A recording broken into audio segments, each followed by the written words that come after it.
오늘 우리에게 주신 하나님의 말씀 함께 보시겠습니다. 오늘 신약성경 로마서 12장 1절과 2절의 말씀입니다. 신약성경 256면 로마서 12장 1절과 2절을 제가 봉독합니다. 그러므로 형제들아, 내가 하나님의 모든 자비하심으로 너희를 권하노니 너희 몸을 하나님이 기뻐하시는 거룩한 산제물로 드리라. 이는 너희가 드릴 영적 예배니라.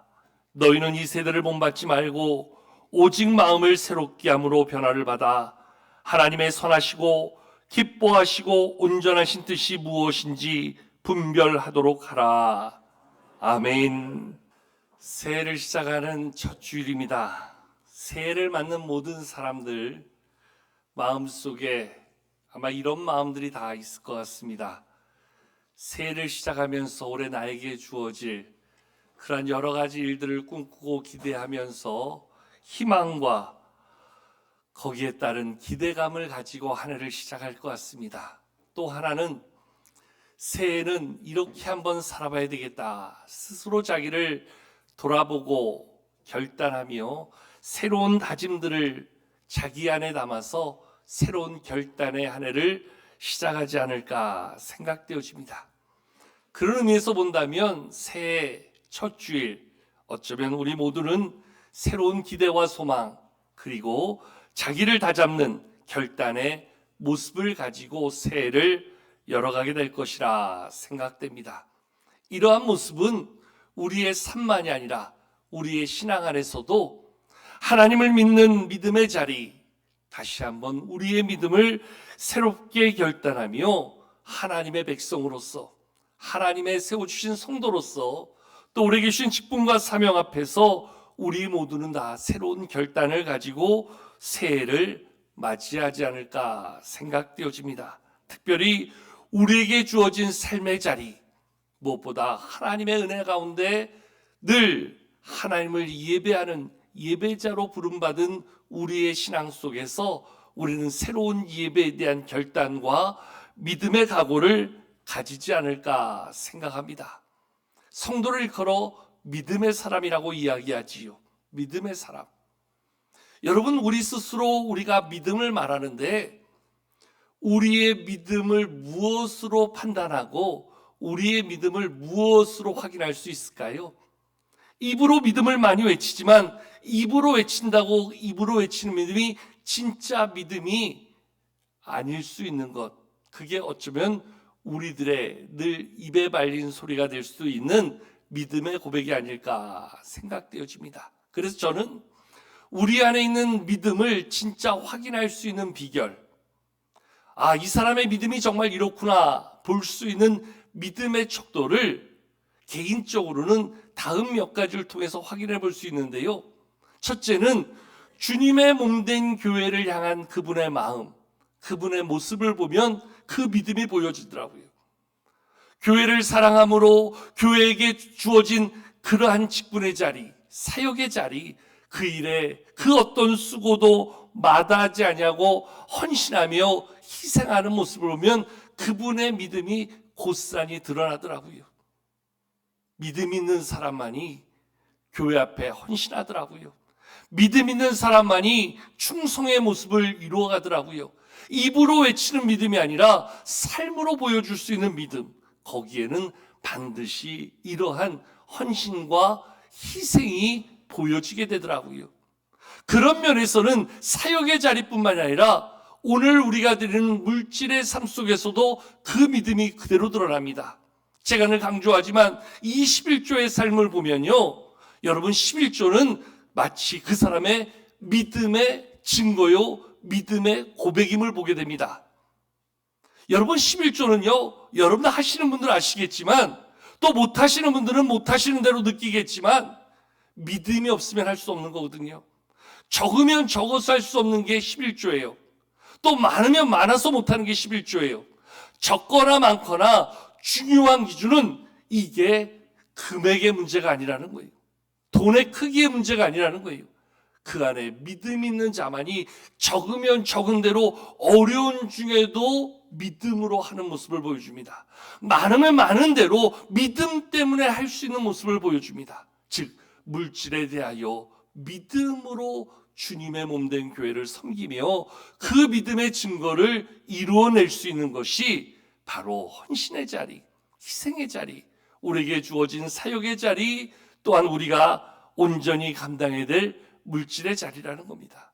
그런데요, 이러한 헌신과 이러한 희생의 자리와 더불어서 우리가 또 하나 그 믿음을 볼 수 있는 자리가 있다고 한다면 저는 그 자리가 바로 예배의 자리다, 예배의 모습이다, 이렇게 이야기하고 싶어요. 여러분, 예배 믿음이 없이는 결코 드릴 수 없어요. 물론 한두 번 앉아 있을 수 있겠지요.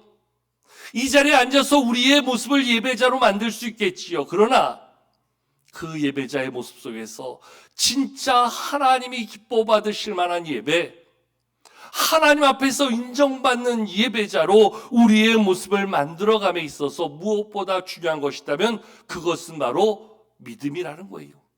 여러분, 한번 스스로에게 물어보십시오. 나는 믿음을 가지고 하나님을 예배하는가? 시간이 되어서 또 와야 되니까, 누군가 나를 이끌어주는 아내 때문에, 남편 때문에, 또 부모 때문에, 형제 때문에 그렇게 따라 나와 있는 예배 자리가 아니라 정말로 내 마음 안에 하나님을 향한 믿음, 하나님이 내게 주신 그 은혜에 대한 감사를 담아서 나의 모든 것으로 하나님을 예배하고자 하는 그러한 참된 예배, 믿음을 담은 예배가 드려지고 있는가? 그런 면에서 예배는 성도가 이루는 최고의 신앙 고백이다, 이렇게 이야기할 수 있지요. 왜냐하면 예배는 내게 베풀어 주신 하나님의 구원의 은혜를 내 안에 감사함으로 그 하나님의 은혜에 대한 감사의 반응이 바로 우리의 예배라는 거지요. 예배를 단순히 종교적 행위로, 우리 안에 주어지는 예식으로 이해하려는 경우가 있습니다. 그것은 진정한 예배가 될 수 없다는 것입니다. 물론 우리의 예배가 하나님 앞에서 구별된 절차와 형식을 따라서 하나님 앞에 드려지는 예식의 한 부분임은 맞습니다. 그런데 그것은 겉으로 보여지는 형식에 불과할 뿐이고요. 그 안에 담겨져야 될 진짜 우리의 믿음을 담은 예배가 날마다 우리 가운데 준비되고 드려지고 있는가? 그런 면에서 보면 1년 52주 몇 번의 예배를 드리는 것보다 더 중요하다 말할 수 있는 것은 어떤 예배를 드려야 하는가? 여기에 우리의 중요한 예배의 가치가 있다, 이야기할 수 있습니다. 신년 첫 주를 시작하면서 올 한 해 하나님 앞에서 하나님이 원하시고 기뻐하시는 참된 예배자로 서겠습니다. 어쩌면 이것은 올 한 해 우리의 신앙 속에서 우리의 주인 되신 영광의 하나님께 올려드릴 진정한 예배자의 고백이 오늘 이 시간 우리 가운데 있어야 한다는 것이지요. 그동안 여러분들은 어떤 예배자로 살아오셨습니까? 어떠한 신앙으로 우리 예배를 만드시고 그러한 예배를 이루었습니까? 수없이 많은 예배를 드렸습니다. 그 예배 가운데 혹시나 예배를 마치고 돌아가면서도 뭔가 공허하고 허전하고 채워지지 않는 마음을 경험해 본 적이 있지 않습니까? 왜 그럴까요? 그것은 바로 우리의 예배 가운데 우리의 예배가 초점을 잘못 맞췄기 때문에 그렇습니다. 여러분, 사진사가 아무리 좋은 구도, 아무리 좋은 배경, 아무리 좋은 모습을 담는다 해도 초점을 안 맞추면 그 사진은 볼 수 없는 사진이 되는 거예요. 그런 면에서 우리의 삶도 인생도 초점을 맞추는 게 중요하고요. 그것은 우리의 신앙도 마찬가지이지요. 예배도 마찬가지입니다. 그 초점을 어디에 맞출 것인가? 혹시나 우리 가운데 예배 초점을 나에게 맞추지 않습니까? 내 마음이 하나님 앞에 나와 예배할 때 기쁘다, 즐겁다, 오늘 예배 잘 드렸다, 만족스럽다, 오늘 예배는 내 마음을 기쁘게 했다. 예배를 드리고 가면서 내 마음에 가지고 가는 기쁨이 우리가 추구하는 진정한 예배의 본질인가 하는 것이지요. 여러분, 예배의 주인이 누구입니까? 우리는 누구에게 예배를 드리는 겁니까? 예배를 우리는 어떤 모습, 누구를 향하여 나아가는 거룩한 믿음의 고백입니까? 그거에 대한 답은 오직 하나님입니다. 우리의 구원자 하나님, 지금도 모든 만물을 주관하시고 세상의 참 주인 되신 하나님 앞에 오늘도 그분이 내게 베풀어 주신 은혜를 기억하여 그분께 감사와 찬송으로 그분께 영광을 올려드리는, 오늘 말씀이 표현하고 있는 것처럼 그분을 기쁘시게 하는 삶이 바로 예배를 통해서 고백되어지는 것이지요. 그런 면에서 우리는 예배의 초점을 철저하게 하나님께 맞출 수 있어야 한다는 겁니다. 하나님 중심의 예배를 드릴 수 있어야 됩니다. 그런 면에서 우리는 우리의 모든 것을 다하여 그분이 기뻐하실 만한 예배를 준비하고 그러한 예배자의 모습으로 나올 수 있어야 됩니다. 오늘 말씀은 우리 가운데 어떠한 예배자, 어떠한 예배를 말씀하고 있는가? 우리 다 같이 1절 말씀을 한번 같이 읽어보실까요? 함께 1절 읽겠습니다. 시작. 그러므로 형제들아 내가 하나님의 모든 자비하심으로 너희를 권하노니 너희 몸을 하나님이 기뻐하시는 거룩한 산 제물로 드리라. 이는 너희가 드릴 영적 예배니라. 아멘. 하나님의 영광이 배제된 인간적인 예배를 얼마든지 드릴 수 있지요. 얼마든지 우리가 즐거워하고 만족할 만한 예배가 될 수 있도록 예배를 만들 수도 있겠지요. 그런데 중요한 것은 오늘 그러한 예배는 하나님이 기뻐 받으시는 예배가 아니라는 겁니다. 오늘 말씀은 특별히 우리에게 우리가 드릴 예배를 영적인 예배가 되게 하라 말씀해 주고 있습니다. 그러기 위하여 오늘 우리의 몸을 하나님이 기뻐하시는 거룩한 산 제물로 드리라 이렇게 말씀해 주고 있습니다. 예배의 초점을 하나님께 맞추라는 겁니다. 하나님이 기뻐 받으실 만한 예배, 하나님이 영광 받으실 만한 예배가 될 수 있도록 우리의 모든 것을 거기에 초점을 맞추라 이렇게 이야기하는 겁니다. 내가 좋아서, 나 좋을 때 내가 기뻐할 수 있는 예배가 아니라 하나님께 초점을 두어 하나님이 기뻐하시고 하나님이 영광 받으실 만한 예배를 위해서 나의 모든 것을 거기에 온전히 쏟아부을 수 있는 예배자의 모습을 이루라 말씀하는 겁니다. 즉 우리의 삶의 우선순위에 예배를 두고 우리의 삶의 모든 가치에 예배를 위한 삶을 이룰 수 있도록 우리의 모든 신앙의 중심을 예배에 맞추라는 겁니다. 그러한 예배를 위해서 저는 한 가지 예배의 슬로건을 이야기한다면 이렇게 이야기하고 싶어요. 한번 따라 하실래요? 최선의 예배를 최고의 하나님께. 여러분, 하나님을 이야기하면서 최고의 하나님이라는 것을 부정할 사람은 아무도 없을 거예요. 우리의 예배를 받으시는 하나님은 최고의 하나님이신 줄 믿습니다. 그렇다고 한다면 하나님을 예배하는 우리는 어떤 예배자가 되어야 되겠는가? 저는 이렇게 이야기하고 싶어요. 최선의 예배를 드릴 수 있는 사람, 나의 최선을 담아서 하나님께 드릴 예배를 준비하고 그 예배를 올려드릴 수 있는 사람, 거기에 우리가 말하는 진정한 하나님의 영광과 기쁨이 이루어질 수 있는 것이지요. 여러분, 최선의 예배를 드린다는 것, 거기에는 우리의 모든 노력과 준비와 열심, 우리의 모든 것이 그 예배에 맞춰져 하나님을 기쁘시게 할 수 있는 예배에 집중할 수 있어야 된다는 거예요. 거기에는 우리의 시간과 우리의 물질과 우리의 모든 삶을 담아서 하나님이 기뻐하시는 예배를 위한 최선의 수고와 노력이 그 안에 담겨 있을 수 있어야 된다는 겁니다. 그 예배를 위해서 우리는 어떤 수고를 하고 있는가, 어떤 열심을 다하는가.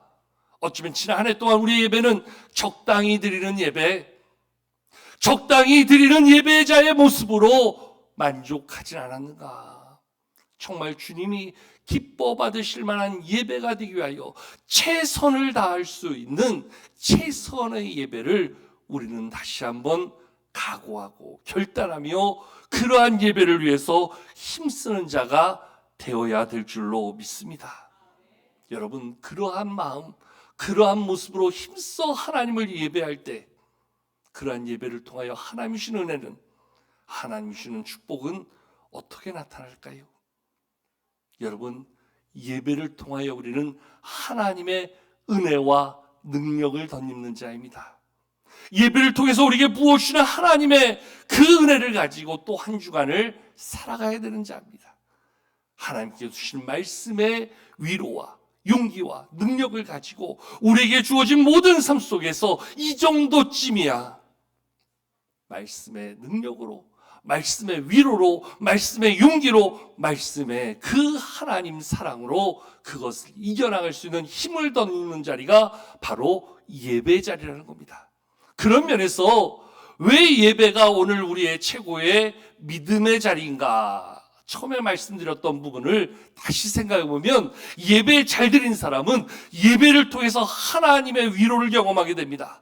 예배를 통해서 하나님의 은혜를 덧입게 됩니다. 예배를 통해서 하나님이 주시는 능력을 가지게 됩니다. 예배를 통해서 하나님이 주시는 믿음의 값진 그러한 도전을 얻게 됩니다. 어떠한 상황을 만나도, 어떠한 형편에서도 낭망하지 않습니다. 흔들리지 않습니다. 주저앉지 않습니다. 왜요? 예배를 통해 주시는 하나님의 말씀의 힘이 우리 안에 있음을 발견할 수 있기 때문입니다.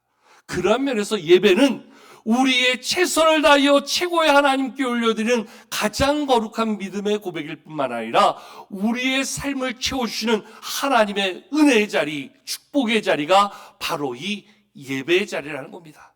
예배를 통하여 하나님이 우리에게 힘을 주시고, 예배를 통해서 하나님이 능력 주실 때 그 능력 가지고 또 한 주간을 살아가는 거예요. 그 한 주간을 힘있게 이겨낼 수 있는 거예요. 그래서 예배를 통해서 성도는 새 힘을 얻어 그 한 주간의 삶을 우리의 삶 속에 새로운 믿음의 승리로 만들어갈 수 있게 되어지는 것이지요. 특별히 참된 예배자의 삶을 보면 이 자리에 나와 앉아있는 이 한 시간의 예배로 예배를 끝내지 않습니다. 이 한 시간의 예배를 통해서 우리는 하나님이 주시는 위로와 용기와 능력을 덧입고 이제 그것 가지고 세상을 살아가면서 내 삶에 주어진 모든 환경 속에서 하나님이 주시는 능력, 하나님이 주시는 은혜, 하나님이 주시는 위로, 하나님이 주시는 용기 가지고 내 삶의 역사하시는 하나님을 경험하는 자리가 한 주간의 삶의 자리가 되는 것이지요. 그러니까 진짜 오늘 말씀이 이야기하는 참된 예배자는 이 자리에 앉아서 하나님을 예배하는 예배자의 삶과 우리에게 주어진 남은 한 주간의 모든 시간이 연결되어지는 삶으로 이루어진다는 거예요. 즉, 이것을 우리는 삶의 예배자다 이야기하는데요. 한 시간 이 자리에서 오늘 드리는 예배가 나머지 167시간을 책임지는 그러한 예배자의 모습으로 우리의 삶을 채우고 만들어간다는 거지요. 신학교 시절 소망교회를 목회하셨던 지금은 은퇴하신 곽선희 목사님께서 설교학을 강의하시면서 해주셨던 말씀 가운데 지금도 기억에 남는 말씀이 하나 있습니다. 그분이 그렇게 말씀하시더라고요. 설교자, 즉 자신을 이야기하면서 나는 한 편의 설교를 위해서 일주일을 살아갑니다. 그 말씀을 담아 묵상하고 그 말씀의 예화를 찾아가며 그 말씀 속에서 하나님을 만나고 하나님의 뜻을 깨닫는 시간 속에서 한 주간의 삶을 담아서 한 편의 설교를 준비합니다. 그리고 그 한 주간의 그 한 편의 설교를 가지고 한 주간 말씀이 삶으로 증거될 수 있는 또 한 주간의 삶을 살아갑니다. 설교자에게 있어서 지나온 한 주간이 한 편의 설교를 만드는 힘이라고 한다면 그 강단에 선포되는 말씀이 또 한 주간을 살아가는 설교자의 삶의 증거라는 겁니다. 여러분, 이 말씀은 오늘 이 자리에 있는 저와 여러분들에게 그대로 적용될 수 있는 예배자의 삶이라는 거예요. 하나님을 온전히 예배하기 위하여 하나님의 기쁨을 이뤄가는 예배를 위해서 최선의 예배로 최고의 하나님께 올려드릴 수 있도록 우리는 지난 한 주간의 삶을 예배자의 모습을 담아 사는 겁니다. 그 예배의 제물로 우리의 삶을 담아 드릴 수 있도록, 그리고 오늘 우리가 이 예배를 통해서 주시는 말씀 붙잡고 또 한 주간 말씀의 삶으로 세상을 믿음의 삶으로 만들어가는 모습으로 또 한 주간을 살아가게 되는 것이요. 그런 면에서 우리는 오늘 이 목사님의 표현처럼 오늘 하나님께 드리는 예배를 위해서 한 주간을 살아오는 자들이고, 오늘 주신 이 예배를 통해서 한 주간 예배자의 삶을 살아가는 자, 그가 오늘 말씀에 보여주는 참된 예배자의 모습이라는 거지요. 저와 여러분들의 예배는 어떻습니까? 이 자리에서 한 시간 드리고 이 문을 나가면서 다시금 일상의 자리로 돌아가는 것이 우리의 예배가 되어서는 안 된다는 거지요. 몽골에서 선교하시는 이용규 선교사님이 자기가 만난 한 예배자의 이야기를 그의 책 내려놓음이란 책에서 써놓은 글을 읽었습니다. 그 몽골의 이 젊은 자매는 벌러르라는 이름을 가진 자매인데 원래 청각에 문제가 있어서 고통받고 있다가 이 선교사님을 통해서 치유를 경험했대요. 그리고 이 선교사님과 함께 신앙생활하면서 무엇보다 예배의 신앙을 그 마음에 담았어요. 하루는 어떤 일이 있었냐면 예배 시간이 다 됐는데 갑자기 이 자매가 온몸이 땀 범벅이 돼서 예배실로 뛰어들어오는 겁니다. 그래서 선교사님이 물었대요. 왜 이렇게 땀 범벅이 돼서 그렇게 거친 숨을 내쉬며 왜 달려오느냐 그랬더니 자기가 돌보던 소가 없어졌다는 거예요. 그 들로 뛰어다니며 소를 찾는데 그만 멀리서 예배를 알리는 종소리가 들리는데 순간 고민했다는 겁니다. 소를 찾아야 될 것인가? 예배를 드려야 될 것인가? 당시에 몽골에서 소 한 마리는 정말 엄청난 재산이며 이 처자에게 자기의 삶의 전부인 것처럼 아주 커다란 가치가 부여되는데 이 소를 잃어버렸으니 어떻게 합니까? 빨리 찾아야지요. 그런데 예배당의 종소리, 그 소리 앞에 이 처자는 고민하는 거지요. 그리고 이 여인은 결단하게 됩니다. 소를 잃어버린 것, 빨리 찾아야 되는 것 너무나 중요하지만 하나님을 예배하는 자로서 그 다음은 하나님께 맡기리라. 그리고 한 걸음에 달려와 예배 자리에 늦지 않기 위해서 뛰어온 그 모습을 보면서 이 목사님이 감동을 받습니다. 그래서 이 선교사님이 예배 중에 이 자매를 위해 기도합니다. 하나님, 엄청난 재산의 가치가 있는 소를 잃어버린 자매가 소를 찾다가 하나님을 예배하고자 다 포기하고 왔습니다. 예배를 위해서 모든 걸 포기할 줄 아는 이 자매의 삶을 하나님 긍휼히 여겨 주시옵소서. 하나님께서 이 여인을 위로하시고 다시금 주어진 삶의 자리 하나님 회복의 은혜가 있게 해달라고 간절히 기도하고 축도로 예배를 마치는 순간 놀랍게도 예배당 앞에 그 소가 와서 자기 왔노라 이야기하면서 음매하고 울고 있더라는 거예요. 여러분, 이게 기적의 역사 아니면 어떻게 이야기할 수 있겠습니까? 경험한 사람만이 알 수 있는 고백이지요. 내 모든 것 포기해서라도 나는 예배를 지키겠다. 하나님을 예배하는 일에 나의 모든 것의 우선순위를 거기에 두고 그렇게 하나님을 예배하며 살겠다. 그 삶을 하나님이 책임주신다. 그 하나님께서 그 삶을 지켜주신다. 오늘도 나의 모든 것 뒤에 역사하시는 하나님이 예배하는 자를 지키시고 돌보신다. 그 자매의 그 삶의 간증이 오늘도 예배 가운데 고민하고 주저하고 염려하는 우리들에게 새로운 참된 예배자의 모습이 될 수 있기를 주의 이름으로 축복합니다. 올 한 해 우리에게도 그러한 예배자의 모습 가지고 하나님을 예배할 때 이 자리가 하나님의 영광을 선포하는, 하나님이 기뻐하실 만한 예배를 이뤄가는 예배 현장이 되며, 여기에서만이 아니라 우리의 모든 삶의 현장에 진정한 성도의 예배의 삶이 우리의 모든 삶을 채워 우리를 바라보는 모든 사람들로 참된 예배의 역사를 증거하고 이루어가는데 귀하게 쓰임받는 우리 신곡의 모든 성도들 다 될 수 있기를 주의 이름으로 축복합니다.